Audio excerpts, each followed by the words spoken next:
একজন উদ্যোক্তা হিসাবে আমি অনেকদিন ধরেই পাঠাও অ্যাপ ব্যবহার করে বিভিন্ন প্রোডাক্ট ডেলিভারি দিয়ে থাকি।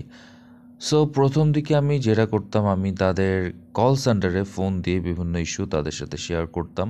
বা রিসেন্টলি তাদের অ্যাপের আপগ্রেডেশনের ফলে তারা ইনস্ট্যান্ট সাপোর্টটা খুবই ইজিলি আমাদেরকে দিতে পারছে তাদের অ্যাপের যে টেক্সটিং অপশনটা আছে সেখান থেকে।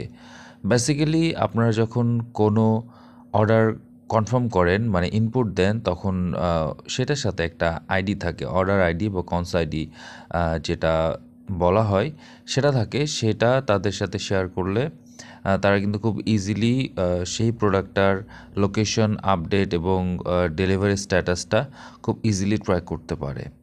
সো আমি বেশ কিছু পার্সেল প্রোডাক্ট ডেলিভারি দিয়েছিলাম রিসেন্টলি।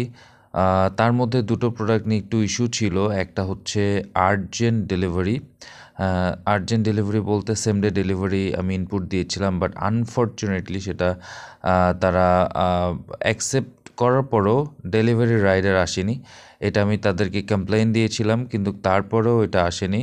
তারা আমাকে ওভার দ্য টেক্সট আমাকে বলেছিল সর্ট আউট করে ফেলবে, বাট তারা সর্ট আউট করতে পারেনি। আর প্রথমে একটা ইস্যু যেটা আমি জানিয়েছিলাম সেটা হচ্ছে একটা ডেলিভারি লোকেশনে কিছু একটা প্রবলেম হয়েছিল। আমার ইনস্ট্যান্ট মনে আসতেছে না, এখন মনে আসতেছে না। কোনো একটা ইস্যু ছিল, আমি ওটা শেয়ার করেছি। বাট পাঠাও যখন বুকিং নেয়, ইনস্ট্যান্ট পিক আপের বুকিং টাইম কিন্তু 12টা, মানে সকাল 12টার আগে আমি ইনপুট দিয়েছিলাম, তাদেরকে আমি জানিয়েওছি, কিন্তু শেষ পর্যন্ত আমি সেটা ডেলিভারি দিতে পারিনি সেদিন। যাই হোক, ভিডিওটা আশা করছি আপনাদের উপকারে আসবে। নেক্সট কোনো একটা ভিডিওতে দেখা হবে। আসসালামু আলাইকুম, ভালো থাকবেন সবাই।